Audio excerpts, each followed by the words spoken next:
Hello! Hi! Welcome to our channel. Story సాగర సమీరం. కథలోకి వెళ్ళిపోదాం. సిద్ధు, హర్ష ఇద్దరూ చూసి బయటికి వస్తారు. ఆర్యన్ మాత్రం మిథునని చూస్తూ అలాగే ఉండిపోతాడు. సిద్ధు, హర్ష, ఆర్యన్ ముగ్గురు ఇంతకుముందు ఎలా ఉండేవాళ్ళు, వాళ్ళ జీవితం ఎన్ని మలుపులు తిరిగింది అని గతాన్ని తలుచుకుంటూ ఉంటారు. ఆర్యన్ ఒక పెద్ద బిజినెస్ మ్యాగ్నెట్. విజయేంద్ర వర్మ మంజుల గారి ముద్దుల కొడుకు. అంతేకాదు, విజయేంద్ర వర్మ గారిది రాయల్ ఫ్యామిలీ కూడా. ఆర్యన్ చిన్నప్పటి నుండి రాయల్ ట్రీట్మెంట్లో పెరిగాడు. ఆర్యన్ కళ్ళల్లో, చూపుల్లో, మాటల్లో, నడకలో, గుణంలో కూడా ఆ రాజసం కనబడుతూ ఉంటుంది. సాయం అడిగితే చెయ్యందిస్తాడు. ఎదురొస్తే ఎంతటి వాళ్ళనైనా అంతం చేస్తాడు. ఆర్యన్ ప్రేమిస్తే ప్రాణం ఇస్తాడు. చిన్నప్పుడు వాళ్ళ ఇంట్లో పనిచేసే ఆవిడ చనిపోయి అనాథైన సిద్ధుని తీసుకొచ్చి సొంత తమ్ముడి కంటే ఎక్కువగా చూసుకున్నాడు. ఇంట్లో కానీ బయట కానీ ఆర్యన్కి దక్కే గౌరవం సిద్ధుకు కూడా దక్కేలా చేశాడు. అందుకే సిద్ధు రాముడి వెంట లక్ష్మణునిలా నీడలా అంటు పెట్టుకుని ఉంటాడు ఆర్యన్ని. ఆర్యన్కి ఒక్కగానొక్క ముద్దుల చెల్లి సిరి. నాన్నకు అన్నలకు గారాల పట్టి, అల్లరి పిల్ల. సంజన ఆర్యన్ మేనత్త కూతురు. ఆర్యన్ వాళ్ళ నాన్న మంజుల సొంత అన్న. చిన్నప్పుడే తల్లి తండ్రి చనిపోతే ఆర్యన్ వాళ్ళమ్మ మంజుల అన్న ప్లస్ ఆడబిడ్డల కూతుర్ని పెంచి పెద్ద చేస్తుంది. పైకి సైలెంట్గా కనిపించే కోతి. తను చేసినవి ఎదుటి వాళ్ళ మీద తోయడంతో ఎక్స్పర్ట్. రెడ్ కలర్ మీద గోల్డ్ కలర్ థ్రెడ్తో రిచ్ వర్క్ చేసిన గాగ్రా వేసుకుని, నడుముకు సన్నని చైన్కి జాలరు ఉన్న వడ్రాణం పెట్టుకుని, లూజ్ హెయిర్తో అటు తిరిగి నుంచుంది. వెనుక వైపు మెడ మీద ఎడమ పక్క తెల్లని వంటిపై నల్లని పుట్టుమచ్చ తన మెడకి పెట్టిన దిష్టి చుక్కలా ఉంది. తెల్లని మేనిఛాయతో వెనుక నుండి చూస్తుంటేనే గుండె లయ తప్పుతుంది. తను ముందు నుండి ఎలా ఉంటుందో అనుకుంటూ ఉండగా అలారం మోతతో మేలుకుంటాడు ఆర్యన్. ఛ, ఈరోజు కూడా తన మొహం చూడలేకపోయా అని లేచి ఫ్రెష్ అయి జాగింగ్కి వెళ్తాడు. తర్వాత కాసేపు జిమ్లో వర్కౌట్ చేసి రెడీ అయి కిందికి వస్తూ కాల్ వస్తూ ఉంటే మాట్లాడుతూ ఉంటాడు. హాయ్ మామ్ అని విష్ చేస్తాడు. హాయ్ కన్నా, రారా టిఫిన్ చేద్దు. ఏమండి అత్తయ్య, అందరూ రండి టిఫిన్ చేద్దాం అన్నారు. అమ్మా, ఇవాళేంటి special? Pesarattu upma. Wow, thank you అమ్మా. సిరి, ఏంటి కరువు పట్టినట్టు ఆ తినడం? పెసరట్టు ఎక్కడికి పారిపోదులే, మెల్లగా తిను అంటుంది సంజు. అసలు నేను ఎలా తింటే నీకెందుకు, నీ పని చూసుకో అంటుంది సిరి. నా పని నిన్ను చూసుకోవడమే. చూడు, ఇప్పటికే 2 తినేసావు, ఇంక చాలు, మళ్ళీ వెయిట్ గెయిన్ అవుతావు. అబ్బా సంజు, తినేటప్పుడు ఏంటి నీ గోల? పాపం తనకి ఇష్టమైనవి తినేయొచ్చు కదా. అత్తయ్య, నువ్వు దాన్ని గారం చేసి చెడగొడుతున్నావు. అది అడ్డమైన చెత్త తింటుంది. డైట్ విషయంలో నేను ఎంత స్ట్రిక్ట్గా ఉన్నా నాకు తెలియకుండా బయట ఏదో ఒకటి తినేస్తుంది. ఈ మంత్ 2 kgs పెరిగింది అత్తయ్య, తెలుసా? చూడు డాడీ, సంజు నన్ను తినకుండా నువ్వు అనవసరంగా దాని చేతి MBBA చదివించావు. ఇప్పుడు చూడు, నా ప్రాణం తీస్తుంది అంటుంది సిరి. సంజు, నా చిట్టి తల్లిని ఏమీ అనద్దు, ముందే చెప్తున్నా. దానికి ఇష్టమైనవన్నీ తిన్ని అన్నారు. విజయ్, నువ్వు కూడా ఏంట్రా దాన్ని సపోర్ట్ చేస్తావు? అది ఏం చెప్పినా దాని మంచికే కదా. అందుకే సంజు చెప్పినట్టు వినాల్సిందే అన్నారు వాళ్ళ నాని. నాని, నువ్వున్నావు ఒకదానివి నా ప్రాణానికి అంటుంది సిరి. ఆర్యన్ కాలు మాట్లాడడం అయిపోయి కిందికి వచ్చేస్తాడు. కిందికి వస్తాడు. ఆర్యన్ రావడంతోనే సైలెంట్ అయిపోతారు సిరి ఇంకా సంజు. ఆర్యన్ కామ్గా టిఫిన్ తింటూ ఉంటాడు. సిద్ధు, ఇప్పుడా వచ్చేది? రా టిఫిన్ చెయ్యి. పెట్టమ్మా అన్నాడు సిద్ధు. అమ్మా, నేను సిద్ధు ముంబై మీటింగ్కి వెళ్తున్నాం, ఈవినింగ్ నా కోసం చూడొద్దు అన్నాడు ఆర్యన్. సిరి, రేపటి నుండి నువ్వు మార్నింగ్ 5కి జిమ్కి రావాలి. అలాగే అన్నయ్య అని సైలెంట్ అయిపోతుంది. సంజు, నువ్వు కూడా. సరే బావా అని కామ్గా వెళ్ళిపోతుంది. మంజు, కాఫీ ఇవ్వు, నాకు ఆఫీస్ టైం అవుతుంది అన్నారు వర్మగారు. అలాగేనండి. అది Mumbai, Bandra, west line office. Prestigious ప్రాజెక్ట్కి టెండర్లు ఓపెన్ చేసే రోజు. చాలామంది బడా ఇండస్ట్రియలిస్ట్ అందరూ అక్కడ గ్యాదర్ అయ్యారు. ఆర్యన్ కూడా వస్తాడు. తన నడకలోనే తన టీవీ, తన యాటిట్యూడ్ తెలిసిపోతుంది. ఎంతైనా రాజపుట్టుక కదా. హాయ్ మిస్టర్ ఆర్యన్, కైసా హే అని కన్నింగా నవ్వుతాడు అమన్ భాటియా. ఆర్యన్ ఒక్క చూపు చూసి సైలెంట్గా వెళ్ళిపోతాడు. అన్నట్టు మన ఆర్యాబాబుకి కోపం కొంచెం కాదు, చాలా ఎక్కువ. ఈగో కూడా ఎక్కువే. ఫుల్ యాటిట్యూడ్ చూపిస్తాడు, అది ఎక్కడైనా. ఆర్యన్ బాబుతో మాట్లాడాలంటే బయట వాళ్లే కాదు, ఇంట్లో వాళ్ళు కూడా భయపడతారు.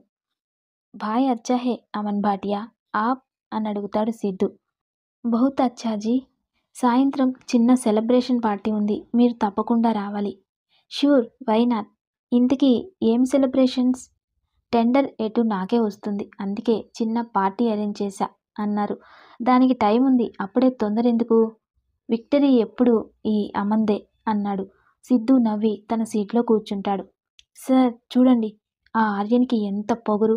మీరు పలకరిస్తే లెక్క చేయకుండా ఎలా వెళ్ళాడో. వాడికి కాదు, వాడి అసిస్టెంట్ కూడా ఎంత పొగరో. ఎలా నవ్వుకుంటూ వెళ్ళాడో చూడండి. పోనీలే మూర్తి, ఈ కాసేపే కదా.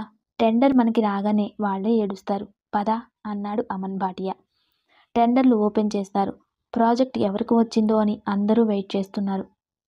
Today the project goes to mister Sagar Aryan Varma, Vaijayanti group of companies. Please come to the stage అన్నారు. ఆర్యన్ హుందాగా నడుచుకుంటూ స్టేజ్ మీదకి వెళ్తాడు. చప్పట్లతో రూమ్ మారుమోగిపోతుంది. Good afternoon gentlemen. I am feeling proud to won the project. I will give my best and complete the project as early as possible. Thank you for giving this opportunity అని stage దిగి వస్తాడు. వెనకే సిద్ధు కూడా వస్తాడు. అందరూ ఆర్యన్ని congratulate చేస్తుంటారు. అమన్ మొహం కోపంతో మాడిపోయింది. ఆర్యన్, సిద్ధు అమన్ దగ్గరికి వస్తారు. ఏంటి, నువ్వెంత ప్లాన్ చేసినా ప్రాజెక్ట్ మాకెలా వచ్చిందని చూస్తున్నావా? ఎవరనుకుంటున్నావు? ఇక్కడ ఉంది మా భాయ్ సాగర ఆర్యన్ వర్మ. ఆయనతో పెట్టుకోవడం అంటే మీకు పోయే కాలం వచ్చినట్టే అన్నాడు సిద్ధు. సిద్ధు అన్నాడు అమన్ భాటియా. అరవకు. మా మనిషినే కొనేసి టెండర్ డీటెయిల్స్ కనుక్కొని టెండర్ కొట్టేయాలని ప్లాన్ చేశావు అంటే నీకెంత ధైర్యం? రేయ్, టెండర్ మీకు వచ్చిందని ఎక్కువ మాట్లాడుతున్నావు.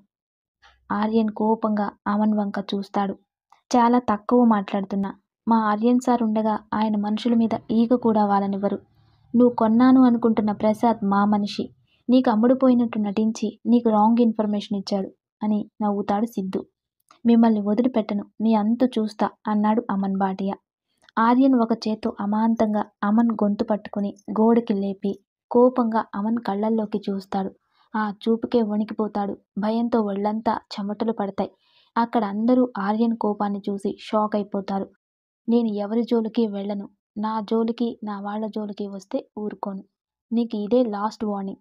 ఇంకోసారి ఇలా జరిగితే నీకు ఆ రోజే ఈ భూమి మీద ఆఖరి రోజు. మైండ్ ఇట్ అని వదిలేసి అక్కడి నుండి వెళ్ళిపోతాడు.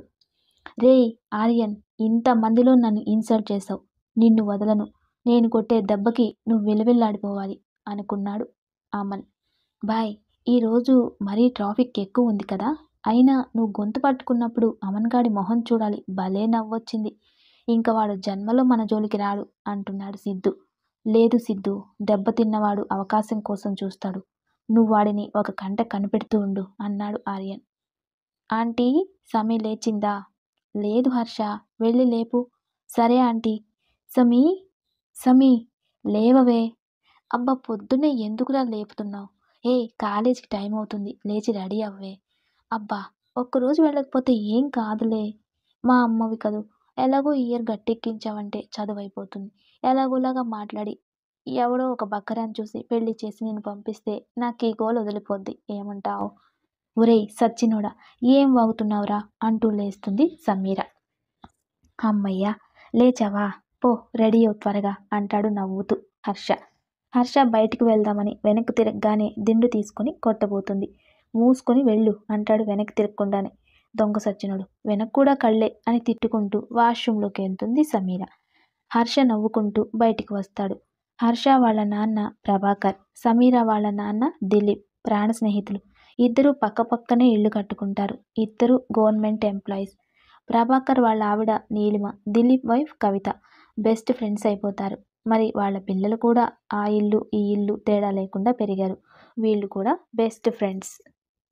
హర్ష, సమీర ఇద్దరు కాలేజ్కి వస్తారు. క్లాస్ అయిపోయి క్యాంటీన్ దగ్గర కూర్చొని వాళ్ళ ఫ్రెండ్స్తో బాతాకానీ వేసుకుంటూ ఉండగా, హాయ్ హర్ష, హాయ్ లహరి. హర్ష, నేను నీతో కొంచెం పర్సనల్గా మాట్లాడాలి అంటుంది లహరి. యా ష్యూర్, పద అని పక్కకు తీసుకెళ్తాడు. హర్ష, చాలా రోజుల నుండి నీకో విషయం చెప్పాలనుకుంటున్నా అంటుంది. చెప్పు లహరి. అది అది అక్కడికి కోపంగా వచ్చిన సమీర లహరి చేయి పట్టుకొని పక్కకి లాగి, ఏయ్ చపాతీ మొహందానా, ఏంటి ఓ తెగ మెలికలు తిరుగుతున్నావు? లవ్వా అంటుంది. అవును అన్నట్టు తల ఊపుతుంది లహరి. ఏయ్, ఇక్కడి నుండి అర్జెంటుగా పో. ఒక్క నిమిషం ఇక్కడున్నా ఇంకోసారి హర్ష చుట్టుపక్కల కనిపించినా చంపేస్తాను పో అంటుంది సమీర సీరియస్గా. సమీర కోపం చూసి లహరి భయపడి వెళ్ళిపోతుంది. ఒసేయ్ రాక్షసి, ఎందుకే దాని మీద అలా అరుస్తావు? అది చూడు ఎలా వెళ్ళిపోయిందో, ఇంకోసారి చచ్చినా రాదు. లహరి తమ వంక చూస్తే చాలు ఎంతమంది అబ్బాయిలు ఎదురు చూస్తున్నారో తెలుసా? అలాంటిది లహరి తనంతట తను ప్రపోజ్ చేయడానికి వస్తే అంత పాడు చేసావు అన్నాడు హర్ష. అది కాదురా. ఏంటే అది కాదు ఇది కాదు? నీ వెంట ఎవరూ పడకుండా ఉండాలని నా బతుకు బండలు చేసావు. ఏంట్రో ఎక్కువ అవుతున్నావు, అసలు నేనేం చేశాను అంటుంది సమీర. ఏం చేశానా? నీ వెంట ఎవరూ పడకూడదని నన్ను నీ బాయ్ ఫ్రెండ్ అని చెప్పావు. ఆ దెబ్బకి నా వెంట కూడా ఎవరూ పడట్లేదు. ఇదిగో ఇన్నాళ్ళకి కాలేజీకి అయిపోవచ్చే టైంలో లహరి వస్తే నువ్వేమో చెడగొట్టేశావు. పోవే రాక్షసి అన్నాడు హర్ష. అబ్బబ్బా, ఏంట్రా నీ కాకిగోల? ఆ లహరి నీకు సెట్ కాదు. దానికి ఒళ్ళంతా పొగరే. ఏదైతే ఏంటి, అందమైన అమ్మాయిని వెంటేసుకుని సినిమాలు షికార్లు తిరగాలన్న నా కోరిక తీరేది కదా అన్నాడు హర్ష. ఓస్ అంతే కదా, పద మనిద్దరం కలిసి వెళ్దాం. అసలు ఈ క్యాంపస్లో నాకంటే అందంగా ఎవరున్నారు చెప్పు అంటుంది సమీర. హర్ష పడి పడి నవ్వుతాడు. రే, ఏమొచ్చిందిరా అలా నవ్వి చస్తున్నావు అంటుంది సమీర. హేయ్, నేను చెప్పింది అమ్మాయిని తీసుకువెళ్ళాలి అని, నిన్ను కాదు. అంటే నేను అమ్మాయిని కాదా? ఎవడే అంటాడు నిన్ను ఆడపిల్లని రౌడీ బేబీ? ఒక్కసారన్నా సిగ్గుపడ్డావే ఆడపిల్లవి అనుకోవడానికి అన్నాడు హర్ష. ఎవడు ముందు పడితే వాడి ముందు నేనెందుకు సిగ్గుపడతాన్రా? అయినా ఆ ఎమోషన్స్ అన్నీ నన్ను కట్టుకునేవాడికి మాత్రమే అని కొట్టడానికి హర్ష వెంట పరిగెడుతుంది. మీటింగ్ అయిపోయి తిరిగి ఇంటికి వస్తూ ఉంటారు. సిద్ధు కారు నడుపుతుంటే ఆర్యన్ వెనక కూర్చొని ఫోన్ చూసుకుంటూ ఇద్దరూ మాట్లాడుకుంటూ వస్తుంటారు. ట్రాఫిక్ సిగ్నల్ అవడంతో కారు ఆపుతాడు సిద్ధు. హర్ష, సమీర బైక్ మీద వస్తూ సిగ్నల్ దగ్గర ఆగుతారు. హర్ష, ఒక్క నిమిషం ఉండ్రా, ఇప్పుడే వస్తాను అంటుంది సమీర. ఇప్పుడెక్కడికే? సిగ్నల్ పడితే వెళ్ళాలి కదా అంటున్నాడు హర్ష. ట్రాఫిక్ చాలా ఉంది, పక్కనే ఉన్న ఐస్ క్రీమ్ బండి దగ్గరికి వెళ్ళి ఐస్ క్రీమ్ తెచ్చుకుంటా, అలా వెళ్ళి అలా వచ్చేస్తా అని వెళ్తుంది సమీర. ఆర్యన్ మాట్లాడుతూ తల పక్కకి తిప్పుతాడు. అక్కడ ఒక అమ్మాయి నుంచుని ఏదో తీసుకుంటూ ఉంది. వెనుక నుండి తనని చూడగానే ఆర్యన్ గుండె లయ తప్పుతుంది. ఏదో తెలియని ఫీలింగ్ మనసును కమ్మేస్తుంది. ఆ ఫీల్ నుండి తేరుకొని చూసేలోగా ఆ అమ్మాయి కనిపించదు. తను కారు దిగి అంతా వెతుకుతాడు. సిద్ధు, ఆర్యన్ అలా దిగి రోడ్డు మీద అటు ఇటు తిరగడం చూసి పరిగెత్తుకుంటూ ఆర్యన్ దగ్గరికి వస్తాడు. బాయ్, ఏమైంది? ఏం వెతుకుతున్నావు? ఏం లేదురా, మీ బాబీని. వాట్, బాబీనా అన్నాడు సిద్ధు. అవును, ఇప్పుడే చూశాను. ఇంతలో ఎటో వెళ్ళిపోయింది అని అన్ని వైపులా చూస్తూ ఉంటాడు. ఇంతలో రోడ్డు మీద జనం హార్న్ కొడుతూ ఉండడంతో బాయ్, ట్రాఫిక్ జామ్ అవుతుంది, ముందు కారు ఎక్కు, బాబీని వెతుకుదాం అని తీసుకొస్తాడు. ఆర్యన్, సిద్ధు ఇద్దరు రాత్రంతా ఆ అమ్మాయిని వెతుకుతూనే ఉంటారు. బాయ్, ఇంకింటికి వెళ్ళిపోవడం బెటర్. బాబీ హైదరాబాద్లోనే ఉంది కదా, సిటీ అంతా జల్లెడ పట్టైనా కనుక్కుందాం, ఇప్పుడైతే వెళ్దాం అన్నాడు సిద్ధు. సరే అని నిరాశగా కళ్ళు మూసుకుని కారులో కూర్చుంటాడు. సిద్ధు మనసులో, ఎవరు ఆ అమ్మాయి? బాయ్ని రోడ్డు మీద పరిగెత్తించింది. 6 అడుగుల అందగాడు, అమ్మాయిలకు డ్రీమ్ బాయ్. ఒక్కసారి తమ వంక చూస్తే చాలు అనుకుంటారు ఆడపిల్లలంతా. అలాంటి బాయ్ ఇలా అనుకుంటూ కార్ డ్రైవ్ చేసి ఇంటికి తీసుకువస్తాడు. ఆర్యన్ కాసేపు రెస్ట్ తీసుకుని లేచి రెడీ అయి కిందికి వెళ్తాడు. అక్కడ అందరూ టిఫిన్ చేస్తూ ఉంటారు. ఏంటి ఈరోజు స్పెషల్? స్వీట్ చేశారు అని అడుగుతాడు సిద్ధు. మా అన్నలు నిన్న సాధించిన విజయానికి నోరు తీపి చేద్దామని అంటూ డ్రామాటికల్ ఎక్స్ప్రెషన్తో చెప్తుంది సిరి. తన మాటలకి యాక్టింగ్కి నవ్వు ఆపుకోలేక పకపక నవ్వుతుంది సంజు. ఏయ్, ఎందుకే అలా నవ్వుతున్నావు? ఏం లేదే, నీ ఓవర్ యాక్టింగ్కి నవ్వక ఏం చెయ్యాలి చెప్పు, సర్కస్లో అంటూ సంజు తల పైకెత్తేసరికి ఆర్యన్, సిద్ధు కోపంగా చూసేసరికి మిగతా మాట మింగేసి సైలెంట్గా తల ఉంచుకుని తింటూ ఉంటుంది. సిరికి కోపం వచ్చి లేచి వెళ్ళాలని లేవబోతుంటే పక్కనే ఉన్న సిద్ధు చెయ్యి పట్టుకుని కూర్చోబెట్టి, బంగారం, దాని సంగతి నేను చూసుకుంటా, నువ్వు తినరా అంటాడు సిరికి మాత్రమే వినిపించేలా. నిజంగానా అంటుంది సిరి. అన్నాడు సిద్ధు. సరే అని కూర్చుని తింటుంది. అంతలో ఆర్యన్ వాళ్ళ డాడీ వేరే ప్రాజెక్ట్ వర్క్ కోసం నేను లండన్ బ్రాంచ్కి వెళ్ళాల్సి ఉంది, అందుకే నిన్న ఓకే అయిన ప్రాజెక్ట్ మొత్తం నువ్వే హ్యాండిల్ చేయి అన్నారు. ఆర్యన్ ఓకే డాడ్ అని చెప్తాడు. మరి బాయ్ అది చూసుకుంటే ఫ్యాషన్ వరల్డ్ వర్క్ ఎవరు చూస్తారు అంటాడు సిద్ధు. నువ్వేం చేస్తావురా అన్నాడు. డాడ్ అదేం ప్రశ్న, బాయ్ ఎక్కడుంటే నేను అక్కడే కదా అన్నాడు సిద్ధు. ఎందుకు, నువ్వేమైనా వాడికి తోకవా అన్నారు వర్మగారు. కాదు, నీడని, బాయ్ ఎక్కడుంటే నేను అక్కడే. ఆర్యన్ నవ్వుతూ డాడ్ వాడు చూసుకుంటాడులే, నేను చెప్తాను అన్నాడు. ఏం చెప్తావో ఏంటో, నువ్వు వాడు పోయిన జన్మలో లవర్స్ అయి ఉంటాడ్రా, అందుకే ఎప్పుడు కలిసే ఉంటారు. అసలు నువ్వేం చేయాలనుకుంటున్నావో కూడా వాడే ముందు చెప్పేస్తాడు. డాడ్ మీరు నన్ను మరీ పొగుడుతున్నారు, బాయ్ నా ప్రాణం, అందుకే వదిలి ఉండును అన్నాడు సిద్ధు. చాలులే మాటలాపి తినండి అంటుంది మంజుల. సమీరా టైం అవుతుంది, తొందరగా రావే. వస్తున్నా అమ్మా. రోజు లేట్ చేస్తావంటే, మగపిల్లాడొచ్చి లేపితే గాని లేగవు, మరీ రోజు రోజుకు గాడిదలా తయారవుతున్నావు. అబ్బా ఆంటీ, పొద్దున్నే నా చెవుల్లో అమృతం పోసినట్టు ఉంది తెలుసా అన్నాడు హర్ష. రేయ్, ఏదో ఒక విషయంలో నేను బుక్ చేస్తుంది, అవసరమారా దాంతో నీకు? అవునంకుల్, చేసినా చేస్తుంది రాక్షసి, అందుకే కామ్గా తిను. బంగారం ఇదిగో, నిన్న నీకేదో కవర్ వచ్చింది చూడు. ఏది, ఇలా ఇవ్వండి డాడీ అని తీసుకుని చూసి ఆనందంతో గంతులు వేస్తుంది. ఏయ్ ఏముందే, ఎందుకా కుప్పి గంతులు ఇప్పుడు? రేయ్, ఎస్ఏ ఫ్యాషన్ వరల్డ్లో జూనియర్ డిజైనర్గా జాబ్ వచ్చిందిరా నాకు. వావ్, కంగ్రాట్సే, నా కోరిక ఇన్నాళ్లకు నెరవేరబోతుంది. ఇప్పుడు నేను నా సాగర్ ఆర్యాన్ని కలవచ్చు. అయినా ఎందుకే నీకు ఆ సాగర్ ఆర్యన్ అంటే అంత ఇష్టం? ఇష్టం కాదు, పిచ్చి. తన డిజైన్స్ ఆసమ్, తన సెన్స్ ఆఫ్ ఫ్యాషన్ మార్వలెస్, తనే ఒక అద్భుతం. ఓ ఆపవే నీ సోది, ఇంతవరకు చూడలేదు, డైలాగులు మాత్రం బాగా చెప్తున్నావు అన్నాడు. చి పోరా అని పక్కకు చూసేసరికి భద్రకాళిలా గరిటె పట్టుకొని నుంచున్న వాళ్ళ అమ్మను చూసి సైలెంట్ అయిపోతుంది. నిన్ను బుద్ధిగా చదువుకోమంటే నువ్వు మళ్ళీ ఆ పిచ్చి పిచ్చి గీతలు గీస్తున్నావా? కవిత ఏంటి దాని మీద అరుస్తావు? నీకు ముందే చెప్పా, తను ఏం చెయ్యాలనుకుంటే అది చేస్తుంది, నువ్వు మాట్లాడుకు అన్నారు వాళ్ళ నాన్న. మీ ఇష్టం వచ్చినట్టు ఊరేగండి, ఎప్పుడు విన్నారు కనుక నా మాట అని లోపలికి వెళ్ళిపోతుంది. కంగ్రాట్స్ తల్లి, ఎప్పుడు జాయిన్ అవ్వాలి అన్నారాయన. 1 వీక్లో డాడీ. మరి స్టడీస్ అంటాడు హర్ష.